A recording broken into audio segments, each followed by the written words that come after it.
This is how you write a GET request in JavaScript or Node.js. To write a GET request, we first need an API to request from. In honor of the candidate that I'm sure will be the next president of the United States, I will be using the Kanye.rest API.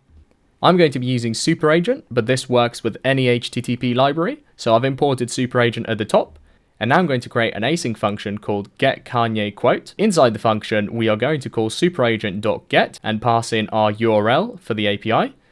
We will store the response in a constant and add the await keyword as superagent.get is asynchronous. Then we'll create a constant called quote. We'll access the body using dot notation and then access the quote.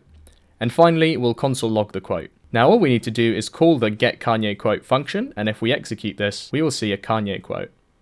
I hate when I'm on a flight and I wake up with a water bottle next to me. Like, oh great, now I gotta be responsible for this water bottle.